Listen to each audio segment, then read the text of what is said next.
Good evening and welcome to Insights, Newcastle University's Public Lectures Programme. My name is Martin Farr. I'm co-chair of the Public Lectures Committee. It gives me great pleasure to welcome you to the first of this week's two lectures.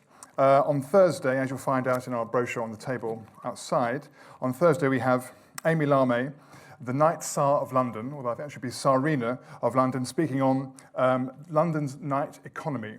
And she's concerned with ensuring there's an economic activity in the city throughout the night. And she's been speaking of her experiences and also around the rest of the UK. If I could ask you, please, I did this on last week and it didn't seem to work, but please could you check your phones in a silent mode? They were pinging off all last week, despite my references, so please ensure your phones are silent. Not expecting a fire drill, so if there is a fire alarm, please come and join us to get wet in the car park. And our chair for this evening is myself, so I can hand over quite swiftly and smoothly into chairing this evening's lecture. And we actually, Insights, asked the Prime Minister if he would do something to help promote tonight's subject. And we're very grateful he cooperated, because we have, as of yesterday morning at about 10:30, the first Foreign Secretary in the House of Lords since 1982, when Lord Carrington resigned on a point of honour, hard to remember these distant days, resigned on a point of honour over the invasion of the Falkland Islands as Margaret Thatcher's first Foreign Secretary. Not much controversy then about a Foreign Secretary being in the House of Lords rather than the House of Commons, i.e. unelected, perhaps because the Prime Minister himself, of course, has not been elected by anybody. So we run on these these conventions rather than strict democratic dogma in this country. He's also the first former Prime Minister to be in a government after he's left office since 1970, when Alec Douglas-Home became Ted Heath's Foreign Secretary. Douglas-Home had some past. He'd been Macmillan's Foreign Secretary as well, but also he was implicated quite strongly in appeasement, in 1938 in particular with Neville Chamberlain. So he had a backstory which was not entirely what one would want, but he was also quite pro-European, as perhaps the appeasement policy might have suggested. And so he did oversee Britain's entry into the common market in 1973. David Cameron, by contrast, we couldn't have asked for more from the Prime Minister than the fact that the Foreign Secretary presided over almost the breakup of the Union of the United Kingdom and did preside over the breakup of Britain's membership of the European Union. So he sits centrally at the theme of this evening's lecture as we go into the second day of his return to government. We couldn't have asked for a better speaker today on this subject.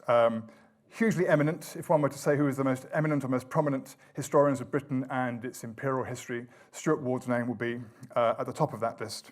He's written extremely widely on nations, on empires, on unions, on their sundering, as well as on British and Australian history. He's taught at the European University Institute, King's College London, University College Dublin. He's currently the Professor of British Imperial History and head of the Saxo School at the University of Copenhagen. And he'll be speaking today on how the empire upended the Union. Please join me in welcoming Stuart Ward.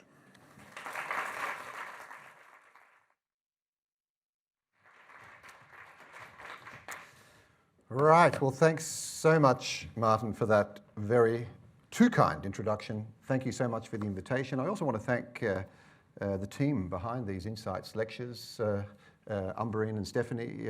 Really, you've got an extraordinarily well-functioning, obliging, friendly, and in every way affable team, and it's been a real pleasure to be part of this this evening.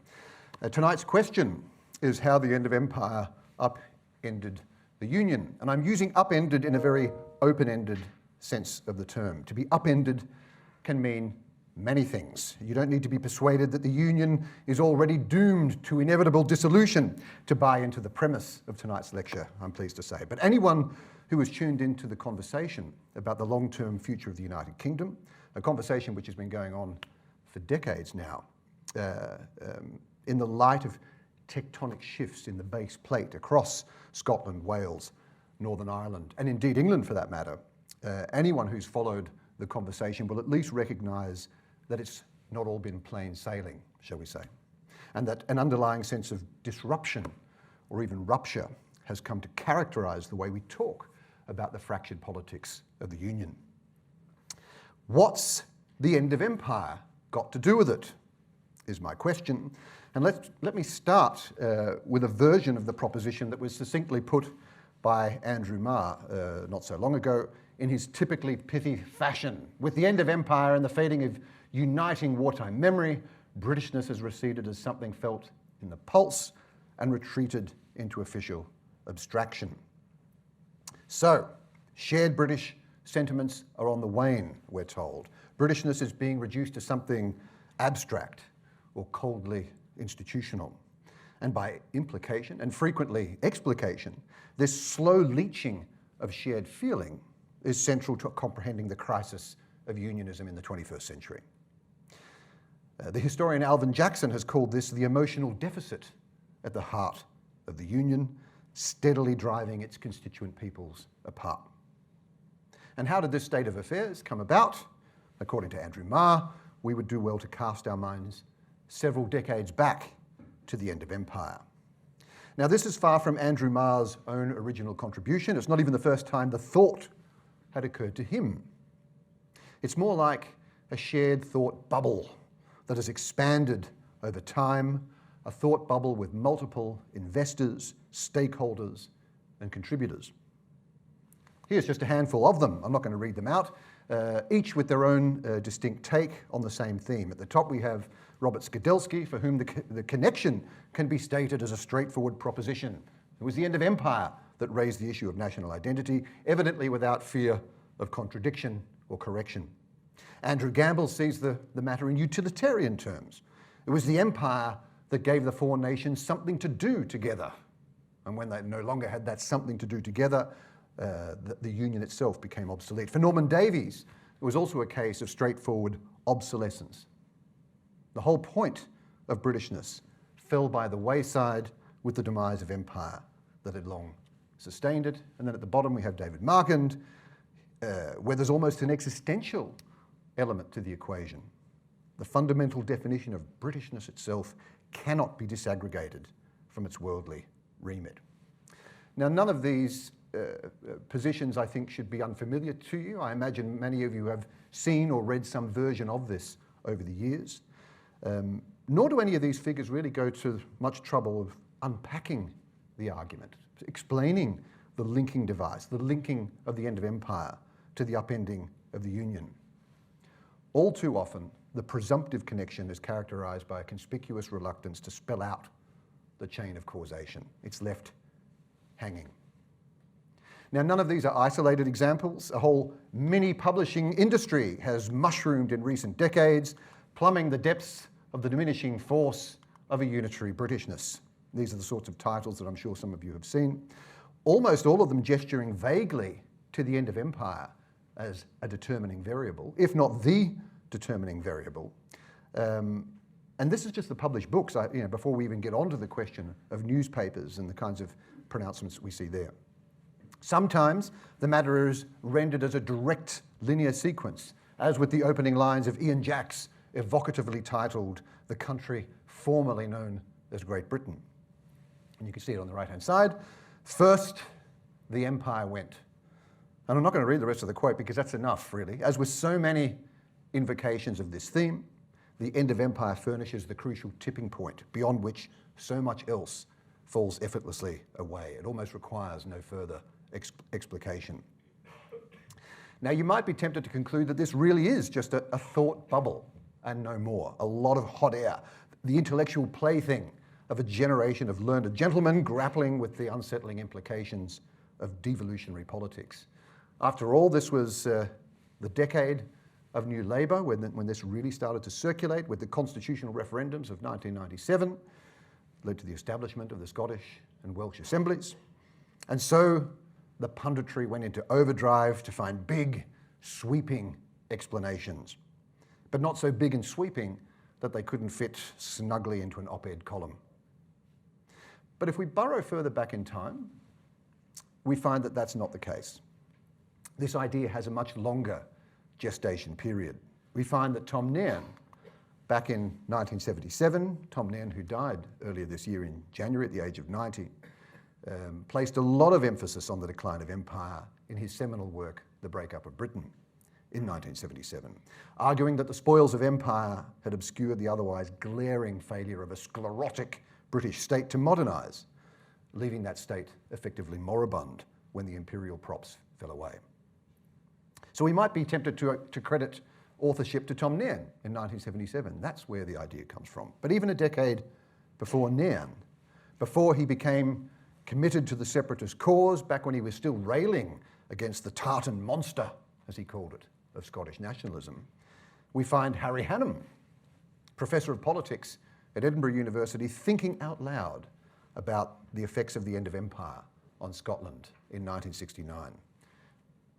Now that the empire is dead, many Scots feel cramped and restricted at home, pronounced Hannam.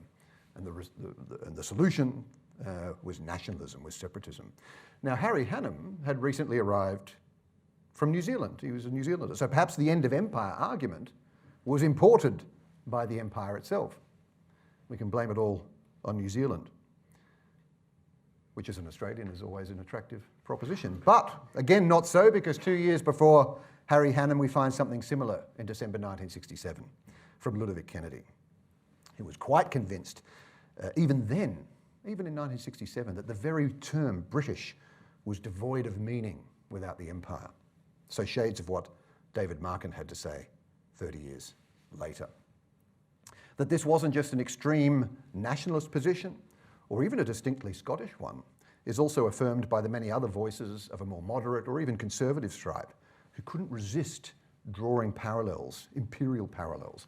Take this from the Regius Professor of Modern History at Oxford, Hugh Trevor Roper, in 1969.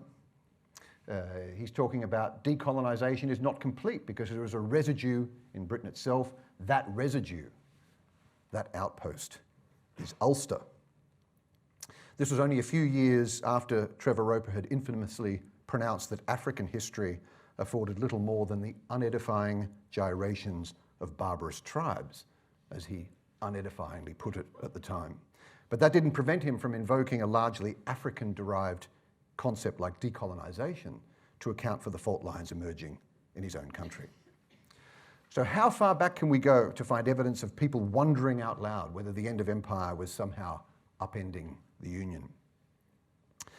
The very earliest iteration that I've been able to dig up is from this fellow, John Strachey, Labour MP for Dundee West in the 1950s and 60s.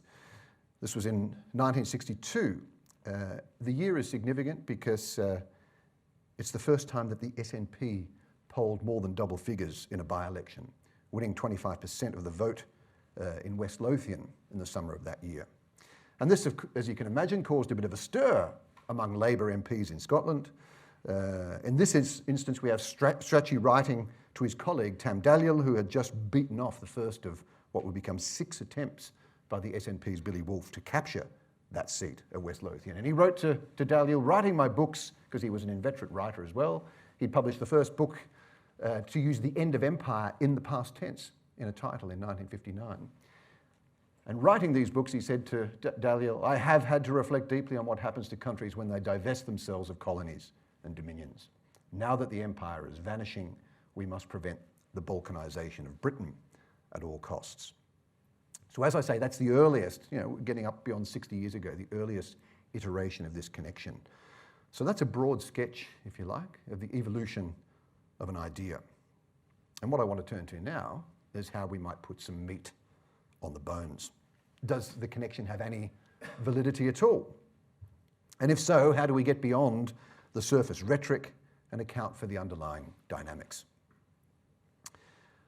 The first general point I think needs to be underlined is that we should be wary about taking all of these talking heads at face value and simply reproducing the narrative of internal or incomplete decolonisation of Scotland, Wales, Northern Ireland, all occupying the fundamental status of British colonies, all waiting in line for decolonisation to arrive and restore them rightfully to the world of nations. I just think there are too many compelling reasons not to be satisfied with that formulation, not least the fact that the Scots, Welsh and Northern Irish were all disproportionately represented when it came to doing the actual colonising. So it seems a little bit sort of easy over to allow them to revert to the ranks of the decolonised. But a healthy scepticism shouldn't mean that we exclude the significance of decolonisation entirely as a disrupting factor in the politics of the Union. So my approach has been to try to take a wider view of the subject itself, to treat the breakup of Britain, as Tom Nairn once termed it, as not just a national, but as a global historical event, characterised by a much broader and a far more protracted disaggregation of British identities all around the world. Britishness was never the exclusive property of the United Kingdom. Britishness affected all manner of peoples who came into contact with Britain's expanding perimeter, initially in North America and the Caribbean, and then subsequently across Asia, Australasia, and Africa. So what if we were to take the empire seriously in all this?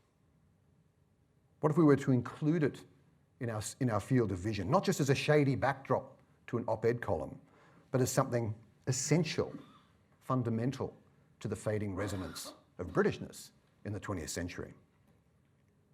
What if we try to take in all of the disparate and diverse parts of the world that once subscribed to some version of British selfhood, particularly during the decades after 1945, when Britain's worldly projections went into rapid retreat?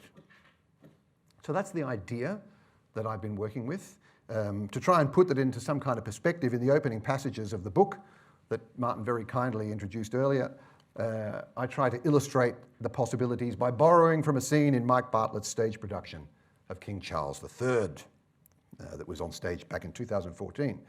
And it's here that you have to indulge me with just one Prince Harry anecdote, if you don't mind, because it is in the second act of Bartlett's play that an exasperated Prince Harry absconds from Buckingham Palace after a major row with his father. And this is 10 years ago, 2014, amazingly prescient. He drifts anonymously through London streets until he encounters a kebab vendor, as we see here, named Paul, and the two start mulling over the state of the nation, as you do when you're having a kebab at midnight in London. "It's like this meat here, all pulled together," ventures Paul, gesturing to his rotating spit, constantly turning and churning, but becoming smaller and smaller all the time with each slice of his blade. Which brings Paul to the nub of the problem. When does Britain get so cut down that it's not Britain anymore? And it's an amazing point in the play. It's a point where the question is put out into the theatre, it's allowed to hang in the theatre unanswered, as though somehow answering itself, as though the audience needs no coaching or guidance as to its implications. Fundamentally, it's a point in the play that speaks to the audience's tacit awareness that Britain's diminished dimensions comprise a much larger story, certainly larger than the goings-on at Westminster, Stormont, or Holyrood.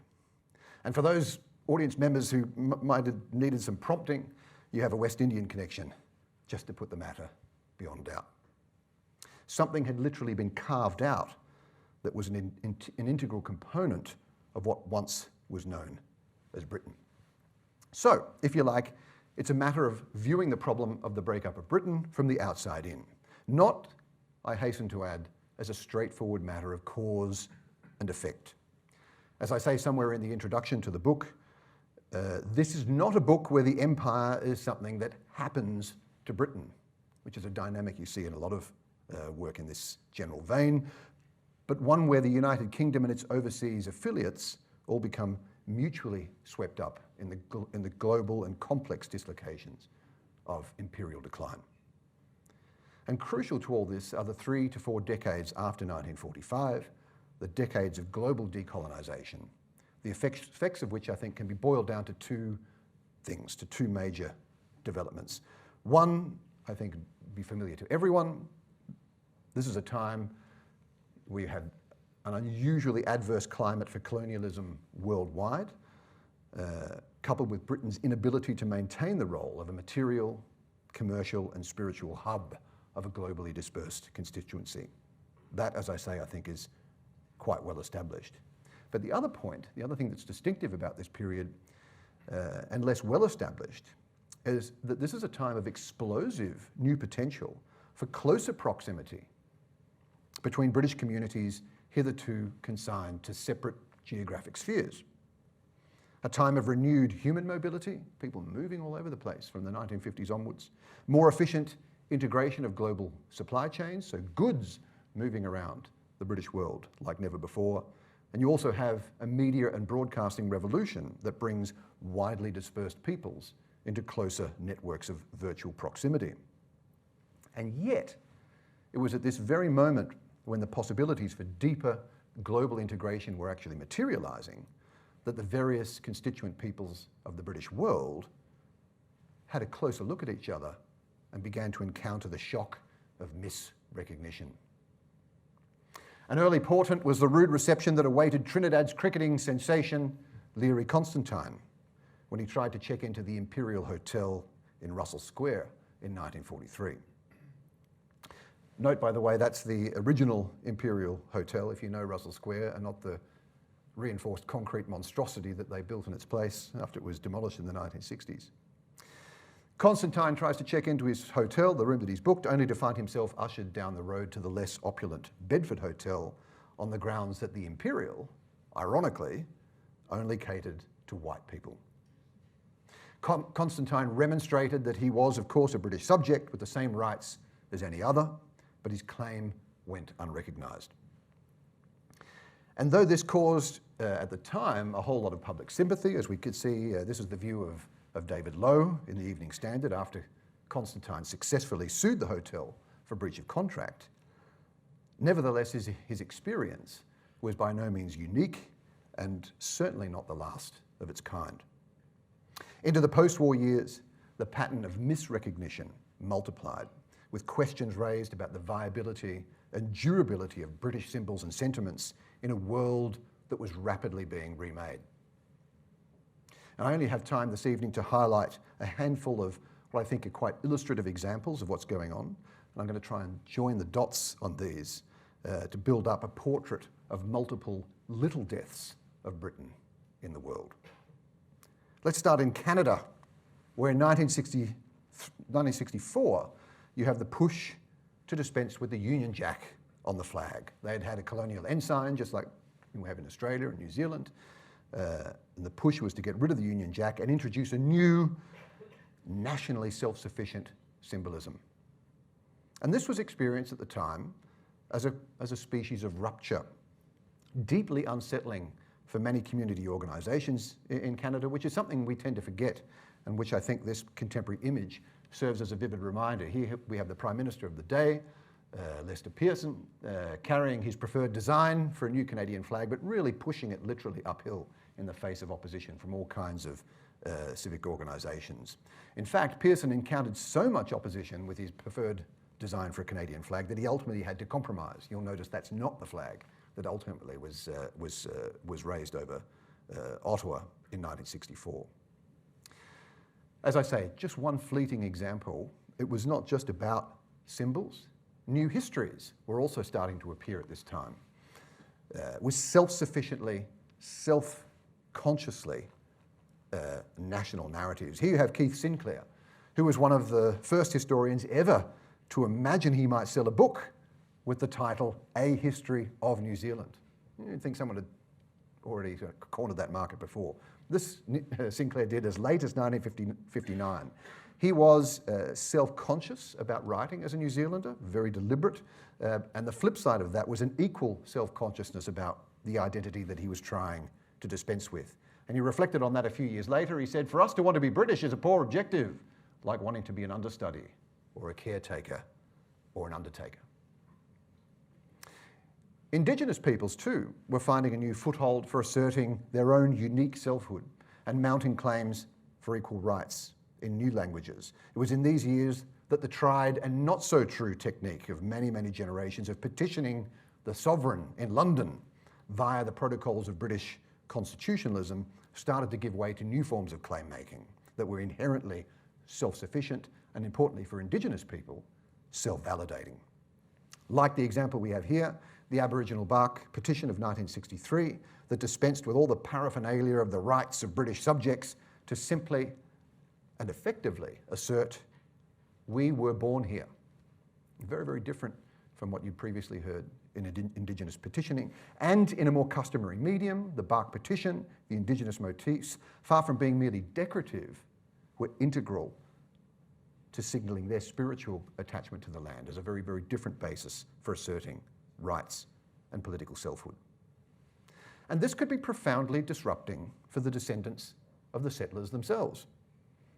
All of the myths of far horizons, of Britishness unbounded by the conventional laws of geography, wider still and wider shall thy bounds be set, as Elgar put it, all of this demanded a massive buy-in from multiple constituencies.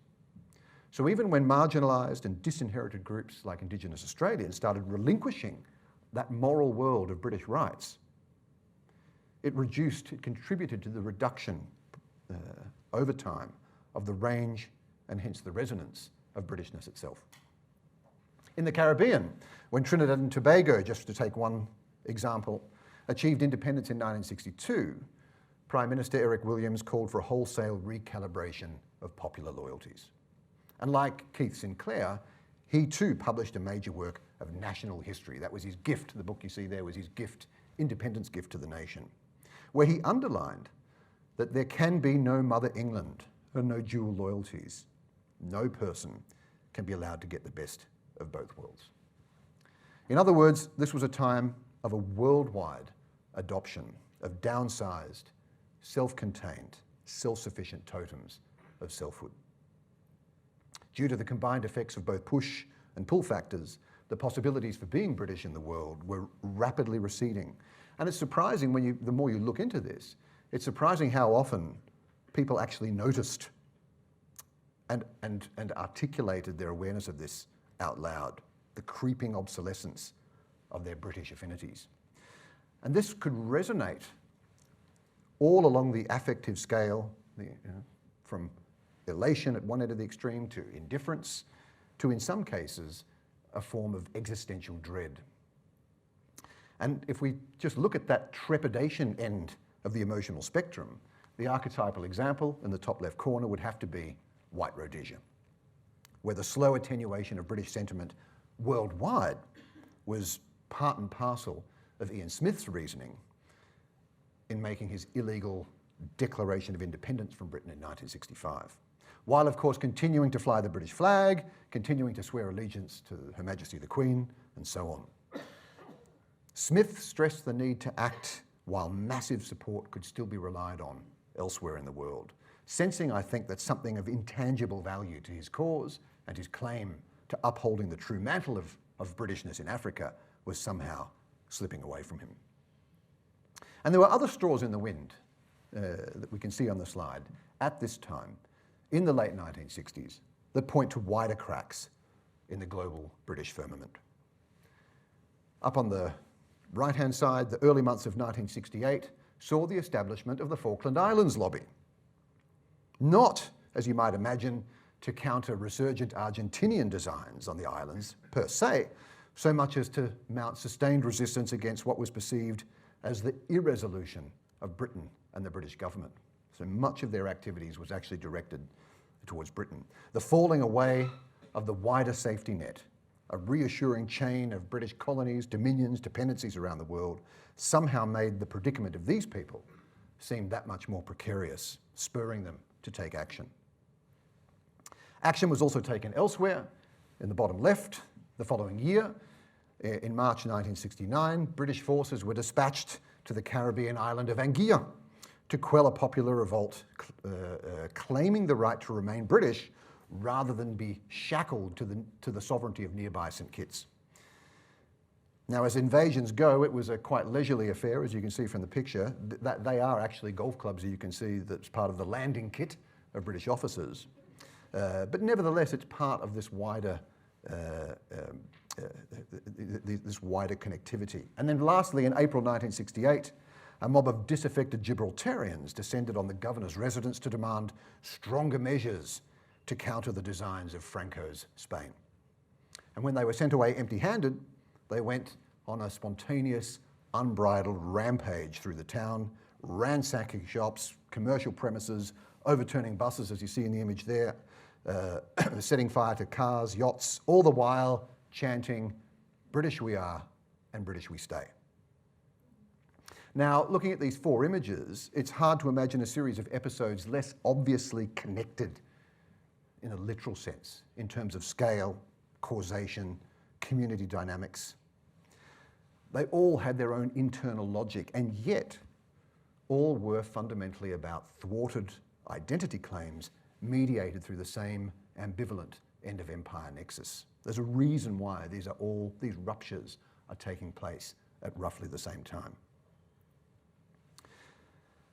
Which then brings me to the contemporary parallels here in the United Kingdom and the problem of forging connections between these global retrenchments of British sentiment and the shifting political dynamics of the Union.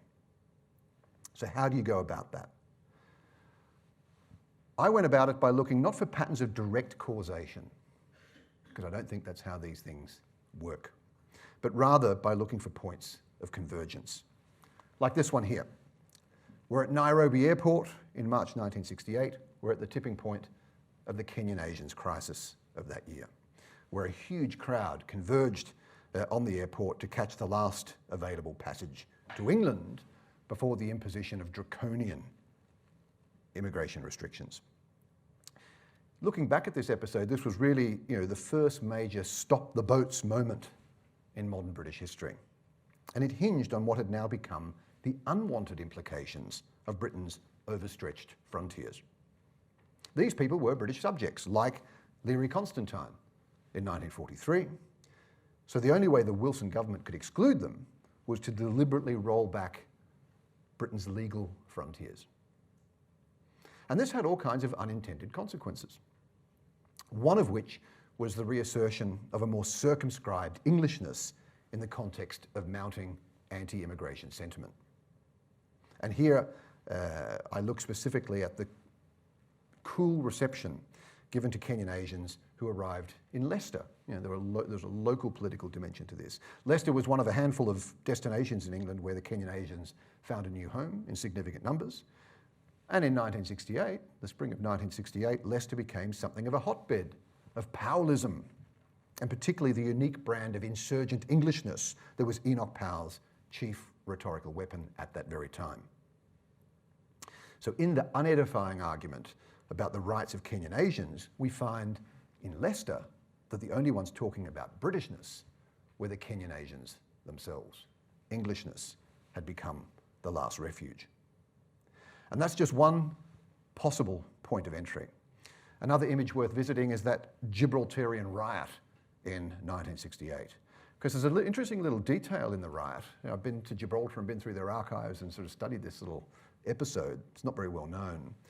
There's a point where the police finally get fed up with these people in the main street of Gibraltar, and so they set off a couple of tear gas canisters, at which time the locals instantly and spontaneously put aside their enmity towards Spain and begin targeting and indeed assaulting identifiably English officers. So the tune literally changes at this point from British we are and British we stay to cries in Spanish of kill the commissioner, and I'm just quoting from the police record, translated, there is another Englishman, another son of a whore. So it's a classic case of the object of loyalty,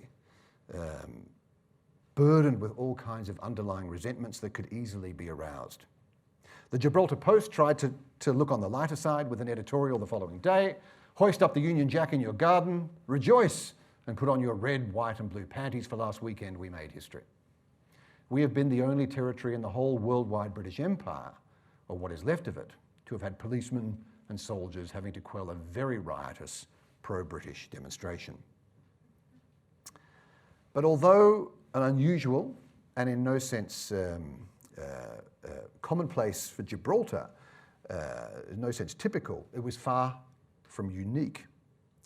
It would only be a few months later that tensions in Northern Ireland would spill over into sectarian violence, provoked largely by restive loyalist groups uneasy about the slide in their status as Britons located precariously offshore.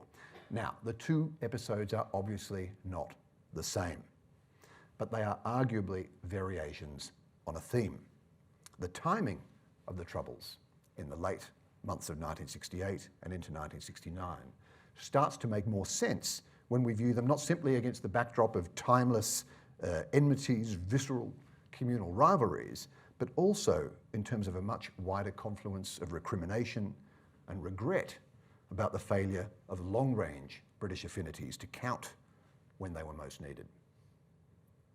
The Protestant, the Northern Irish civil rights campaigner, radical reformer Jack Bennett summed up the loyalist predicament in Northern Ireland in 1972.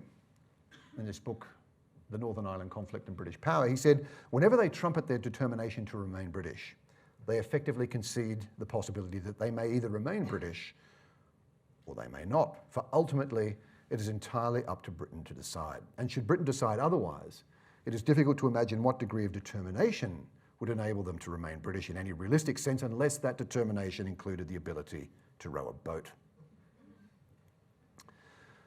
So it was while all of these ruptures were occurring in different parts of the world, from Canada to the Caribbean, Rhodesia to Nairobi and elsewhere, that we see the first signs of political rupture in Scotland and Wales. Here's an item from the local paper in the little town of Hamilton in Scotland's Upper Clyde Valley, which had this to say in the editorial: Britain has lost its vocation, its sense of destiny as a nation. Having handed over an empire, we are left without a role. Our occupation is gone. This is in the local paper. Imagine that. You know, it's not the sort of thing that the local media normally sort of proselytizes about. But there was a reason for this, because the date, this was on the eve of one of the most historic by-elections in modern British history. Winifred Ewing was on the cusp of winning her historic by-election victory for the SNP in Hamilton in November of 1967. It's the moment that really marks the entry of Scottish separatism into UK politics. Ewing's name came on the heels of the first Plaid Cymru seat ever secured in the House of Commons, when the gentleman standing next to her, Gwynfor Evans, won the seat of Carmarthen in July of 1966, also at a by-election, also from the Wilson Labour government. And we tend to forget in retrospect just how extraordinary both of these political moments were. Extraordinary breakthroughs for parties that had hitherto been considered rank outsiders as far as UK electoral politics were concerned, derided as perennial also-rans. But now, from the 1966-67 onwards, they had become seemingly electable. Their memberships, their branch offices were surging at that time, and the major parties were scrambling for a response. By 1974, their numbers in the House of Commons had swelled to 14 members, the two parties combined, which in a hung parliament gave them significant leverage. So what to make of this? What to make of their startling electoral success at this very time, and not in the 1930s when they first started out? Viewed in a much wider perspective, the success of candidates like Ewing and Evans rested not just on their ability to stir national feeling, but also their capacity to exploit a more subtle process of disillusionment and perhaps even disenchantment with being British. Not uniformly, not universally, but in sufficient numbers to generate real political momentum that has never entirely dissipated. The two parties themselves had avidly promoted these wider optics throughout the 1960s. These are just two examples from their respective party newspapers, the Red Dragon and the Scots Independent, pressing the cause of independence as the natural corollary to the eclipse of empire.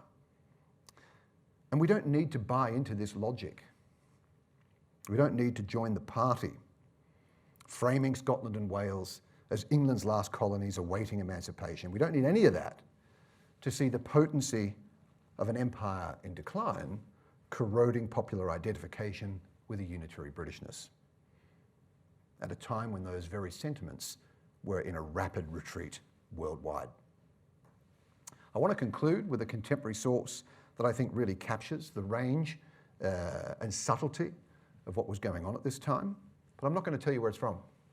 It's like a game show. This was disintegration, not of the British Empire, but of the British thing. That mysterious prestige which has risen vaguely from Britain's being so long associated with so much that the world has been proud to call its best. Any guesses where this is from? You can shout it out. Where are we? Peter Hitchens. Can't hear you. Peter Hitchens. Can't hear you again. Peter Hitchens. No. Good guess though. Pete Hitchens was the guess. David Cameron. Well, that would be nice symmetry, wouldn't it? We started with David, but no, unfortunately it's not David Cameron. It could be an SNP electoral pamphlet from the time. It could be the lament of an Ulster Unionist, or even a wistful backward glance of someone like Leary Constantine. It is, in fact, a Canadian source from 1956. It was the time of the Suez Crisis. This was the time of the Great Rupture, where Canada and the Canadian Foreign Minister didn't just back Britain, but instead used his influence to get UN intervention, which was traumatic, to say the very least, in Canadian politics at that time.